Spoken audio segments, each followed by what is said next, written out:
Something strange is lurking beneath the sands of Giza, and scientists have no idea what it is.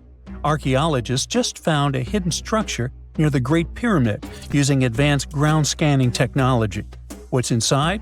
Nobody knows, but excavations are already underway.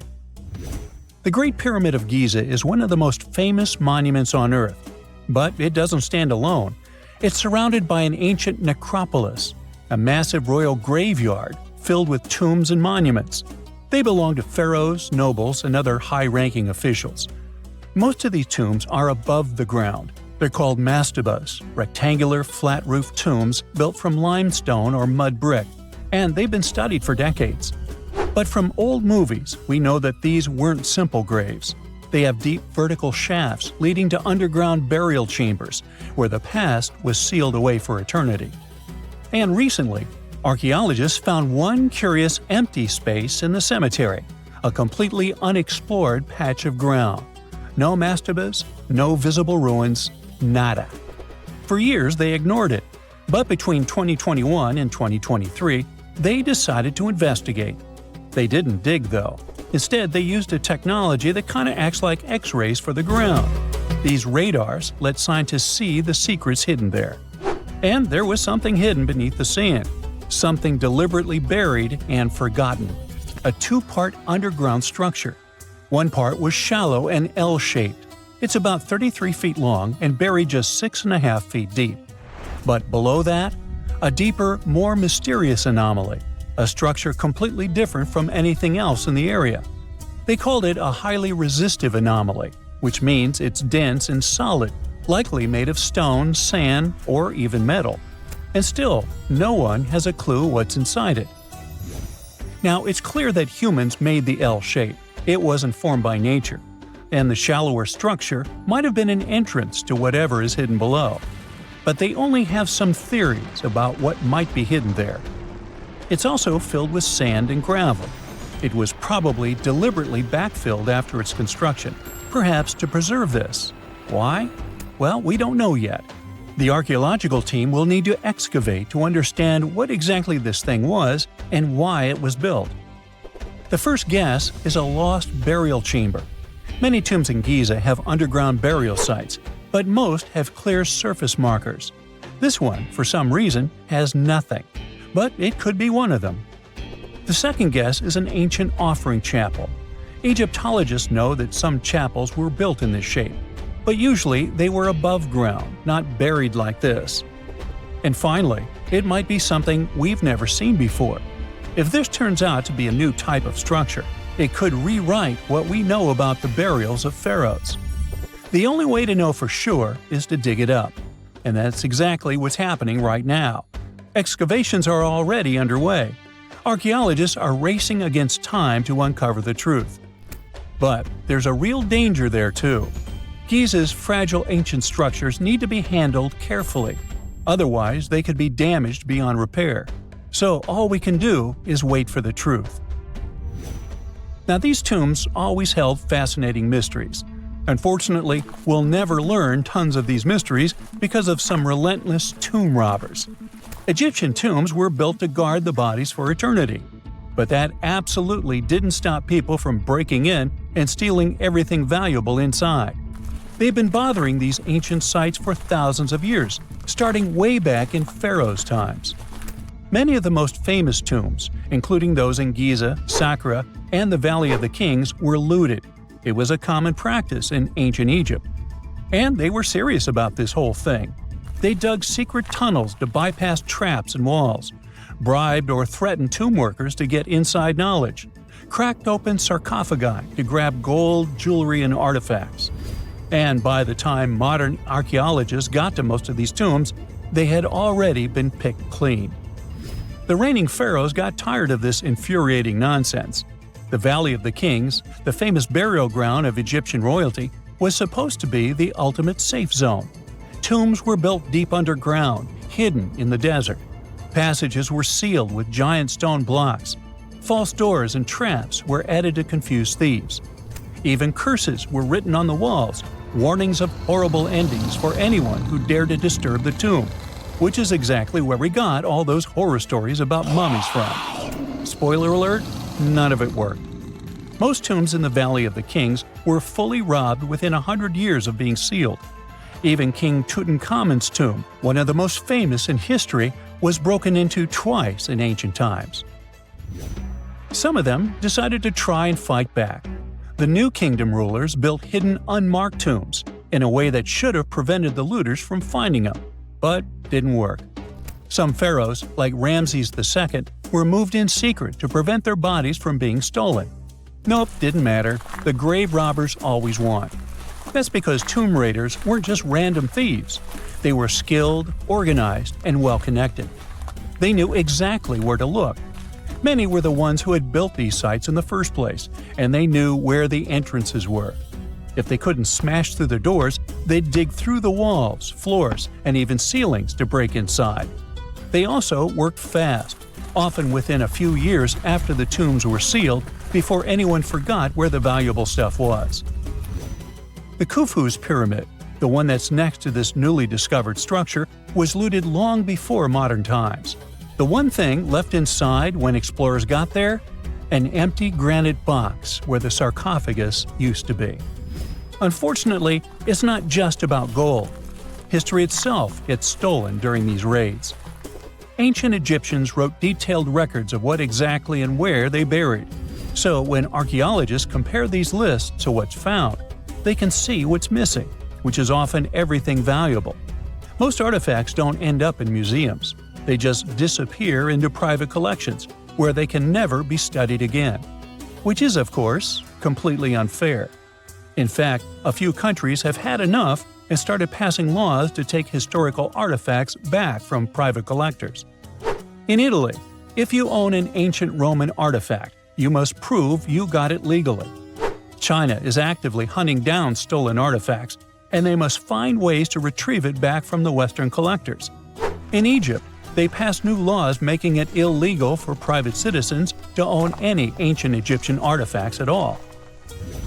Other countries, like the US, the UK, Germany, or Switzerland, are completely fine with rich guys owning their history. The British Museum is built on looted things. European empires invaded half the planet and took whatever they wanted back home. Their museums are often full of such stolen artifacts, and unfortunately, they refuse to give most of them back. For example, the Rosetta Stone. It was taken from Egypt by Napoleon's army, then stolen again by the British after they beat the French.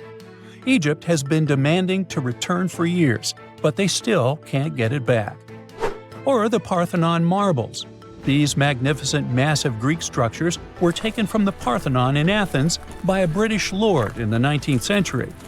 Greece has been begging for them back ever since, but the UK doesn't feel like it. Not to mention tons of Mesoamerican artifacts, scattered in various museums across the world. European explorers raided Mayan and Aztec temples, took statues, jewelry, and sacred objects, and now Mexico is fighting to get them back. Well, wouldn't it be surprising even if this mysterious underground chamber has somehow been looted already? But if it's a newly found place, could it be one of the few that escaped the hands of grave robbers? Could there still be ancient artifacts, untouched for 4,500 years? We can only hope that those guys didn't get there first. Archaeologists were looking for the long-lost tomb of Cleopatra when they found something that seemed too good to be real. Roughly 43 feet underground beneath a ruined Egyptian temple, there was a perfectly straight tunnel, carved through solid sandstone. The tunnel is over 4,200 feet long, and so precise that experts called it a geometric miracle.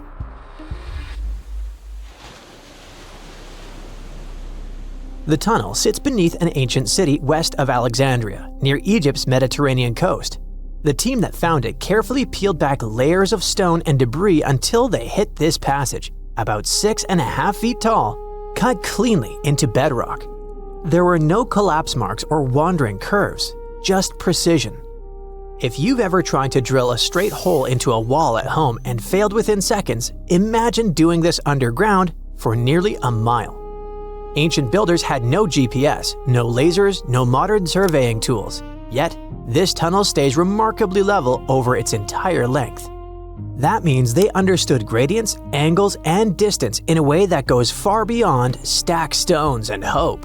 Engineers today rely on machines to maintain that kind of accuracy underground. These people relied on knowledge, repetition, and patience. Parts of the tunnel now sit underwater or collapsed, probably after several earthquakes that struck the region centuries ago.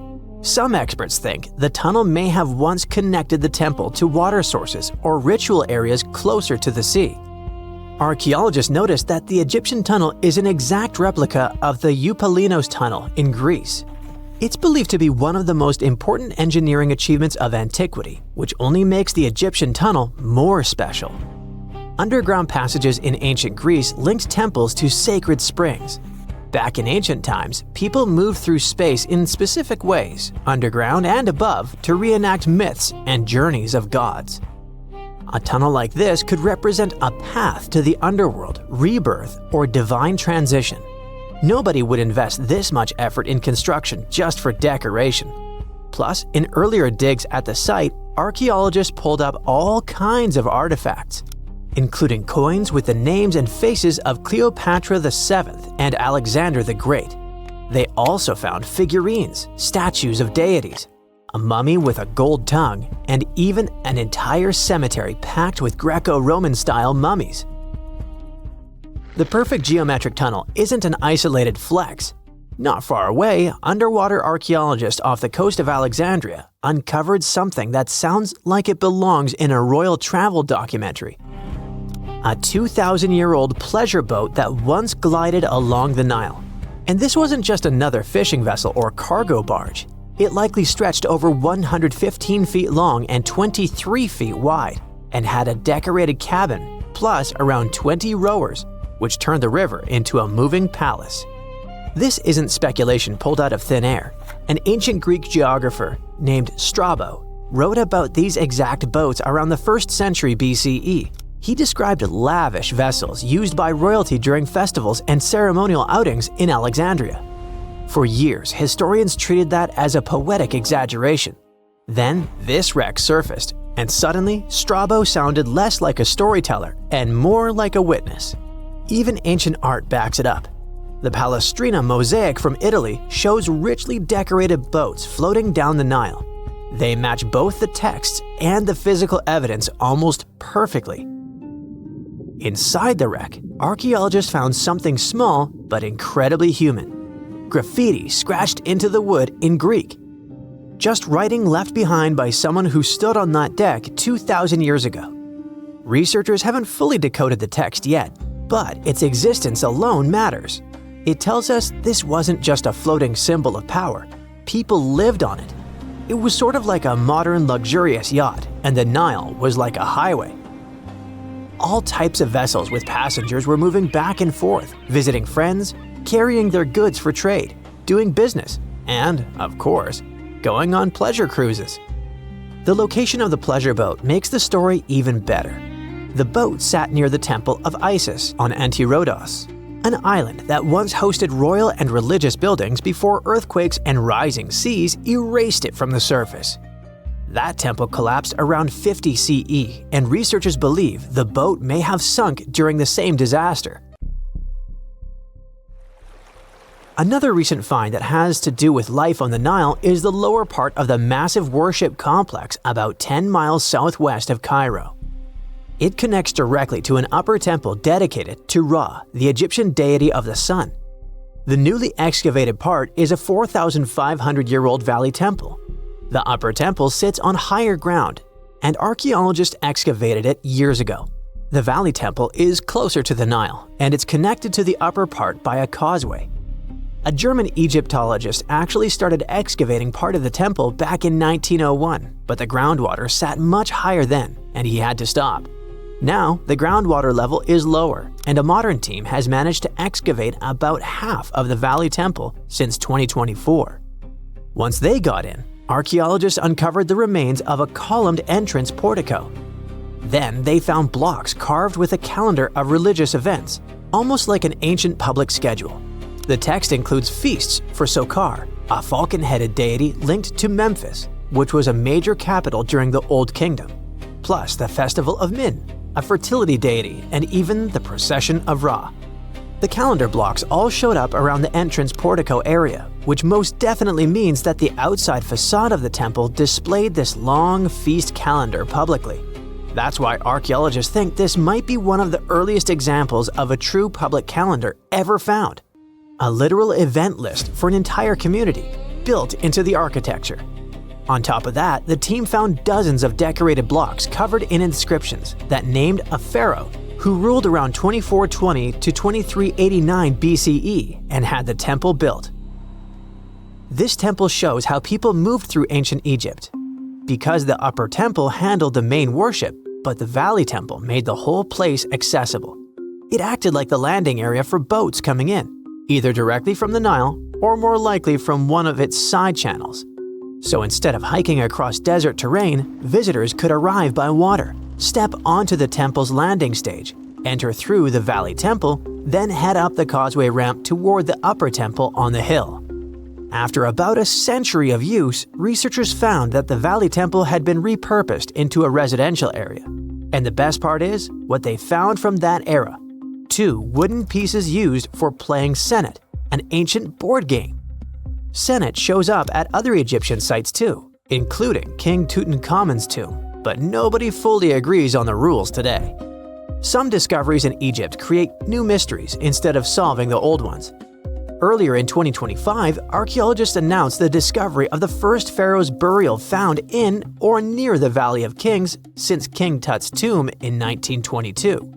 The newly found tomb of Thutmose II flooded almost immediately after burial. Ancient officials rushed in, removed the mummy and most of the grave goods, and hid them somewhere else. The weirdest part is that an alabaster ointment jar inside the tomb links the burial directly to Hatshepsut, Thutmose II's wife and half-sister. The inscription basically says she made this monument for him, which proves she arranged his burial. But it still doesn't explain why she placed him here and later chose the Valley of the Kings for herself. Now, archaeologists are studying a huge mound of rubble near the tomb, about 75 feet tall, and suspect it was built to hide something important. If a second tomb sits underneath, it could be complete and undisturbed. So, the deeper the archaeologists dig, the more ancient Egypt stops feeling like a gone civilization and starts feeling like a paused one. Looks like it didn't just survive time, it outsmarted it. And we're only just beginning to catch up.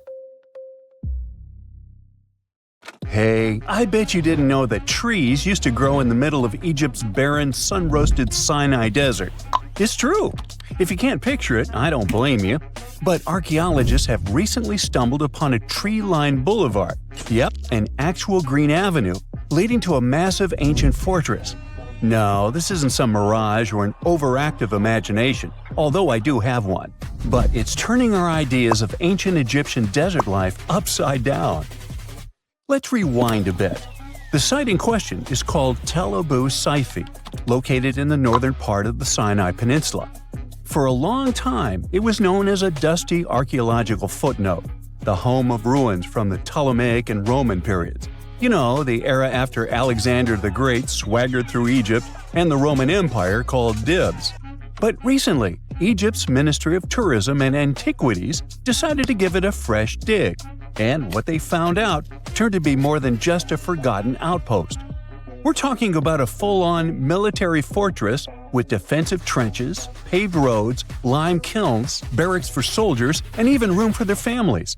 A whole bunch of living quarters right in the middle of a desert doesn't feel very homey until you remember our star, the unexpected Green Avenue. This road was over 300 feet long and 36 feet wide, as long as an American football field, paved with limestone slabs and lined with more than 500 clay planting pits. These weren't for show, they held actual trees, creating a shaded tree-line entrance straight to the fortress. Imagine walking through that, the sun blazing overhead, and suddenly, blessed shade. Ooh. Now, that's not just a grand entrance, that's an ancient red carpet, or maybe a green one. But this wasn't about curb appeal. The existence of hundreds of trees in a desert landscape over 2,000 years ago tells us something big. You see, the Ptolemaic Egyptians weren't simply good at building monuments. They were also masters of water management. In a place where rainfall is rarer than a selfie with a pharaoh, they somehow found a way to grow rows of trees. Now, let that sink in. To irrigate that many trees in a desert, they must have had a sophisticated irrigation or water transport system, something capable of moving and distributing water efficiently in this harsh climate. Maybe they channeled groundwater, or maybe they captured seasonal rain, or maybe ancient sprinkler systems. Okay, maybe not that fancy. But still, it's clear they were ahead of their time. Here's the thing, we already know the Egyptians mastered water control. They harnessed the Nile with ditches and canals to feed distant fields. So irrigation wasn't exactly a mystery to them. They had the skills and the knowledge. And sure, scientists still debate what the Sinai climate was like 2,000 years ago, but many believe it may have once been greener. After all, take one look at those dramatic mountains and rocky landscapes, shaped and sculpted as if by brute force of ancient rivers. And it's hard not to think that water once played a bigger role out there. Plus, archaeologists have found tons of evidence showing that Ptolemaic Egyptians cultivated fruits, vines, and trees on a large scale. In other words, growing a forest in a desert might feel wild to us, but to them, it was just another Tuesday. And now, this green avenue is making archaeologists wonder, what if similar irrigation systems were used elsewhere, say for transporting the enormous stones used to build the pyramids? There's already a theory that ancient rivers or human-made canals helped move those stones. And the Tel Abu Saifi discovery? Well, it might just be the missing puzzle piece. This isn't just a dream. Back then, rivers were like highways, power grids, and cargo trains of the ancient world, all rolled into one. Egyptians used them for everything: irrigating crops, trading goods, powering industry, and even mobilizing for war.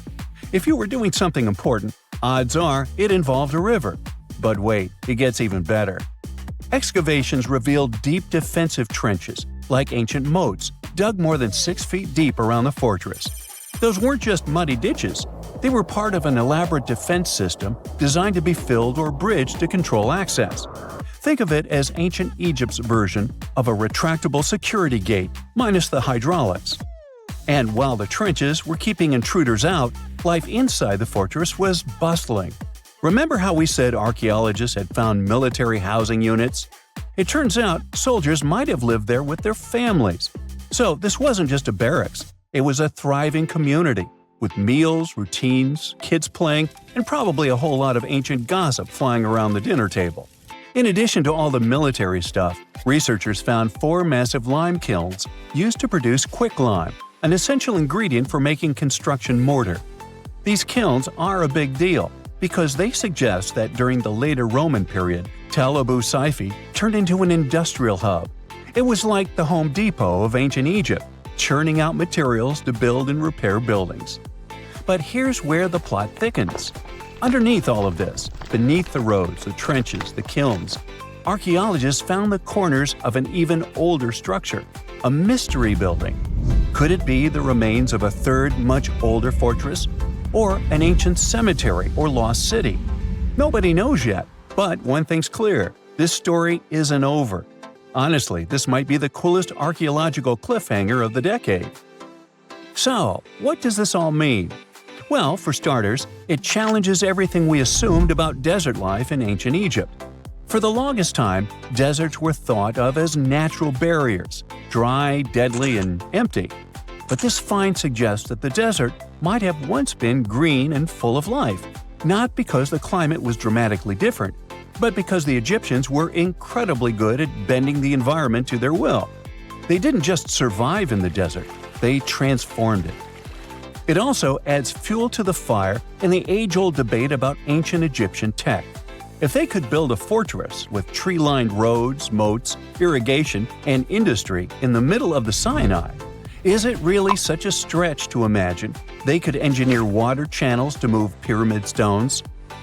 Forget the Ancient Aliens TV show. Sure, it's entertaining, I'll give you that, but it makes us forget something crucial. Those people were brilliant. A lot of what we call modern technology is recycled ancient ingenuity. And who knows how much knowledge we've lost over time. Meanwhile, the dig continues. Scientists are now mapping the entire Tel Abu Saifi site, trying to piece together how all the structures connect. Some want to analyze soil samples to find traces of old tree roots and maybe even figure out what kinds of trees once grew there. Imagine if they were date palms. We might be looking at the world's oldest snack lane. You already know that the implications of the discoveries don't stop with history books, right? This kind of discovery has modern relevance too. Our world is going through a lot of change, with crazy weather and huge heat waves. So maybe we should be asking, what can we learn from ancient civilizations that once made the desert bloom? If nothing else, Tel Abu Saifi reminds us that the ancient Egyptians were more than just pharaohs, pyramids, and mummies. They were visionary planners, eco-architects, and straight-up problem solvers. They didn't wait for nature to hand them what they needed. They engineered it. And thanks to discoveries like this, we're getting a clearer picture of just how advanced and, frankly, how cool ancient Egyptian civilization really was. So next time someone tells you deserts are just empty wastelands, you can hit them with this fun fact. Over 2,000 years ago, in the heart of the Sinai desert, there was a fortress with a tree-lined avenue, moats, military housing, an industrial center, and even a secret underground structure. Take that, sand dunes! Who knows what else is still buried out there, waiting to rewrite history? It's 1898, and you're taking part in excavations in Saqqara. This place, not far away from Cairo, is full of ancient tombs and pyramids. You're in your Indiana Jones mood and hope to find something really phenomenal to become famous. Gold, manuscripts, treasure maps, mummies of famous pharaohs. Wait, a wooden bird? You're really disappointed as it looks like a regular toy. An old one, but still. Little do you know that years later, someone would propose that your bird was actually an ancient monoplane. So the artifact, nicknamed the Saqqara bird, is made of a sycamore tree. The birdie has a wingspan of just 7 inches and weighs around 40 grams. A perfect original souvenir from Egypt, I would say. It's over 2,000 years old and looks pretty plain, without any carvings of feathers or other intricate ornaments. It has a beak and eyes though, which makes our find look like a hawk, the emblem of the deity Horus. Its tail is rather unusual as it's squared, looks weirdly upright, and it seems like the sunken part of it was the place for a now missing piece. Humans love solving a good mystery, so there have been several attempts to explain the use of the birdie. First, quite simply, is that it was a ceremonial object. The second idea is that it was a toy for a child from some well-off family. It could have been some sort of boomerang, which was a popular concept in ancient Egypt. Then there was a theory that the bird had been used as a weather vane. But this one has been debunked as the figure doesn't have any holes or markings, except for the one made at the museum in Cairo to fix the exhibit on a stick. So there was no way to hang it in the past. Almost a century after the bird was found, Egyptologist Dr. Khalil Masiha proposed a new theory that it could have been a model of a monoplane. He believed the bird was missing a horizontal tailplane. Otherwise, it had its wings set at a right angle, similar to that of modern planes. It could have worked to generate the aerodynamic lift necessary for flights. Dr. Masiha also claimed that it was common at that time to place miniature models of technological inventions in tombs. So, did the ancient Egyptians really invent the plane in 200 BCE? That would make the Wright brothers, who are considered the inventors of aviation, really upset. They made one of their first flights only in 1903. There's just one way to know for sure, and that is to test the model. But you know, the ancient museum in Cairo would unlikely let one of their cherished exhibits fly around like a toy. That's why glider designer Martin Gregory built a similar model, this time of balsa wood, and concluded that even with the missing tailplane, the plane wasn't much of a flyer. Case solved? Not really. This didn't sound convincing enough to the History Channel, so they invited an aerodynamics expert to build another replica of the bird. He tested it in weather conditions similar to those in Egypt and was impressed with the little plane's abilities. So, if they did invent the prototype of a plane back in the times of pharaohs, it would be a good example of an oopart. That's an out-of-place artifact, an object that's way ahead of its time in terms of technology or history. And the Saqqara bird isn't the only example of such a revolutionary concept. In 1901, a group of divers retrieved the Antikythera mechanism from an underwater shipwreck near the Greek island of Antikythera. It's been dubbed the world's first analog computer, and it's currently dated around 100 BCE. The bronze mechanism could tell the position of the sun, moon, planets, and stars, as well as the lunar phase, the dates of upcoming solar eclipses, and even the speed at which the moon moves through the sky. No one's sure who used it and how or where it was made. But it's obvious that it's extremely precise and way too advanced for its time. The first flushing toilets in the world were invented in the middle of the 20th century. Just kidding. The ancient Minoans on the Mediterranean island of Crete and the Indus Valley civilization both came up with this brilliant invention at the same time, around 4,000 years ago. The plumbing and sanitation were so well done that no one managed to design anything better until 2,000 years later. One ancient Minoan lavatory was discovered at the Palace of Knossos. It looks like it had a wooden seat set over a tunnel that directed water from a rooftop reservoir to an underground sewer. Other varieties got water from jugs. Only the super rich people could afford all this glory. So if you wanted to shop for real estate back then, the flushing toilet would be a telltale sign you were in the rich neighborhood. Automated doors became a cool, seemingly new invention back in 1931. But the technology behind them is actually much older.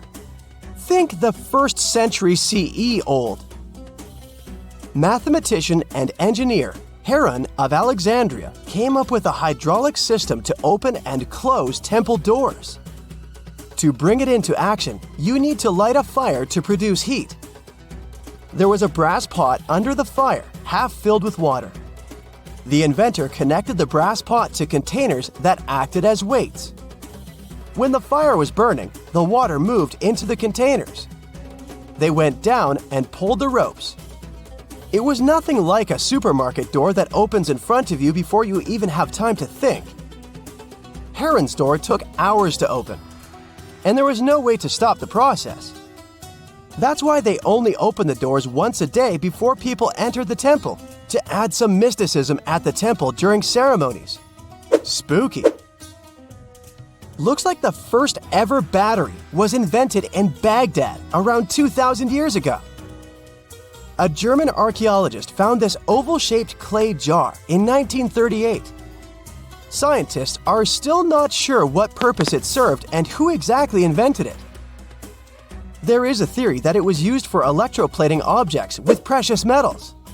When they filled it with a weak acid like vinegar, the battery produced around 1 volt of electricity.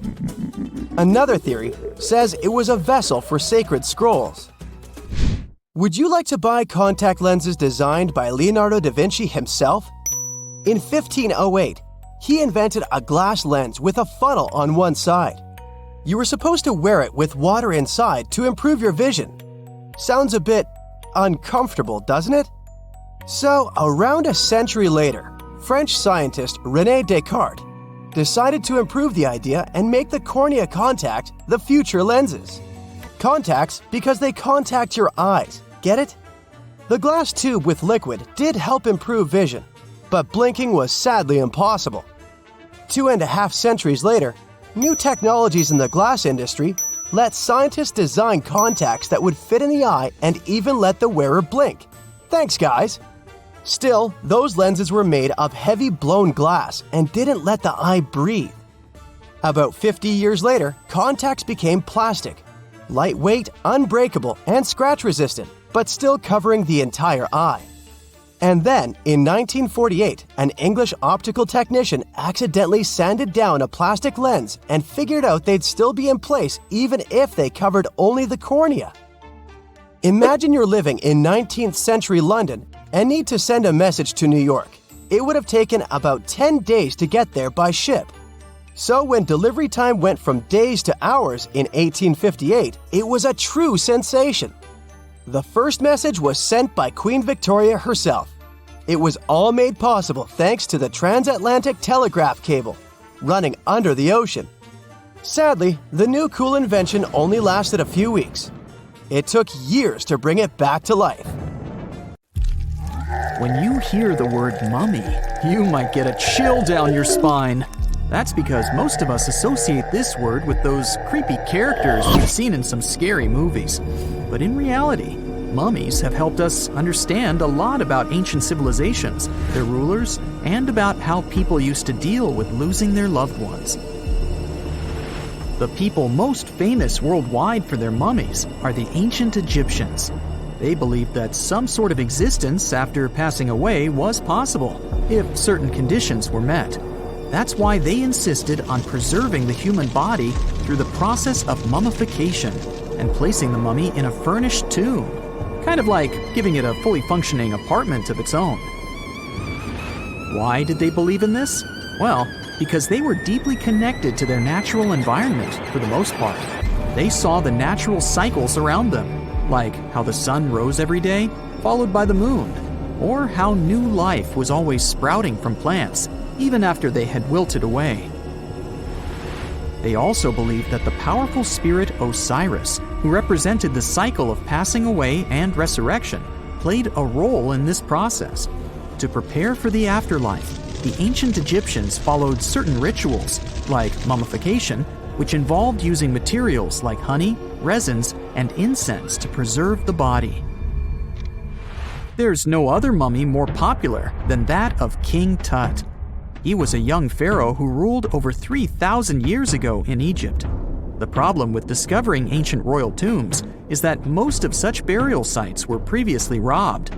People knew ancient rulers had been left with many valuable belongings, so those locations became vulnerable to thieves. When King Tut's tomb was opened in 1922, people were excited because it had not been robbed, like many other previously discovered royal tombs. That's how well hidden it was. Inside, his mummy was encapsulated in a total of 3 coffins, including one made of gold. The objects found in his tomb showed us what ancient Egypt was like, and studying his mummy also helped us learn about the culture and practices popular at the time when he passed away. We also learned about his family by looking at his DNA. Scientists were able to discover that he had had a disease called malaria and a problem with his foot that might have made it hard for him to walk. Ramses II was another pharaoh in Egypt who ruled for 68 years, which was quite a lot back in the day. He was known for his expansion campaigns and building projects. Many objects from his time as a ruler still exist today, including a large statue of him. Ramses II was about 6 feet tall and lived to be about 90 years old. After looking at his mummy, scientists concluded that he may have had a medical condition that affected his spine. Now, remember those thieves I mentioned before? They are probably the reason why Ramses II ended up in a plain coffin in a secret collection of royal mummies at Deir al-Bahari, which was rediscovered in 1881. Thankfully, archaeologists were able to identify him because his journeys had been recorded on his wrappings. The process was really tedious too. In fact, in ancient Egypt, the mummification process could take a staggering 70 days to complete. A special person would say a very specific speech while delicately handling the body and drying it out using a type of salt called natron. They also used linen and resin to make the body look more lifelike and to wrap it in cloth. The tomb was equally as important for ancient Egyptians. The walls of King Tut's tomb, for example, were adorned with intricate artwork that depicted his journey to the afterlife, from his burial procession to his passage through the underworld. The ancient Egyptians believed that everyone made this journey after passing away, and they filled their tombs with items and paintings to help the person in their spiritual travels. Additionally, the walls of the tomb were decorated with spells from a special book, which contained a collection of poems that the Egyptians believed would help people reach the afterlife. And speaking of how important this journey was, people also placed food in these ancient tombs. In King Tut's tomb, archaeologists discovered 36 jars of vintage beverages and 8 baskets of fruit, which were believed to be left there to help him in his journey to the afterlife. The Egyptians believed that traveling to the afterlife took a really long time, so they left a lot of supplies, such as food and water, to sustain their loved ones. Pharaohs also generally had numerous luxurious garments and beautiful jewelry in their tombs to ensure that they would have a fashionable journey. These items included various types of linen clothing, such as tunics, scarves, gloves, and headdresses, as well as a lot of gold jewelry with precious stones, like bracelets, buckles, pendants, necklaces, rings, and even precious depictions of insects for protection. Some were also deposited with fans made from ivory and ostrich feathers to keep them cool in the afterlife. Some ancient rulers were even placed in their forever apartments along with boats. For example, Pharaoh Khufu built the Great Pyramid at Giza as his tomb, and a large ship was found inside. King Tut, however, was buried with multiple boat paddles, but no actual boat. Instead, he had 3 chariots and numerous walking sticks made of precious materials, perhaps indicating he'd rather travel to the beyond by land, not by water. Amongst the most interesting objects found near ancient mummies are bottles of oils and perfumes. If rulers were supposed to be fashionable, why not smell nice too, right? Also, some of them had some ancient kinds of board games, most of them made out of precious materials like gold or ivory. One of those games was called Senet. It was very popular amongst the ancient Egyptians and very similar to modern-day chess. The ancient Egyptians may have the most famous mummies out there, but they weren't the first to invent the procedure. In fact, it all started in South America with an ancient civilization named the Chinchorro. As far as we know today, these people were the first to mummify their loved ones that had passed away. They did it somewhere around 2,000 years before the Egyptians started their own rituals.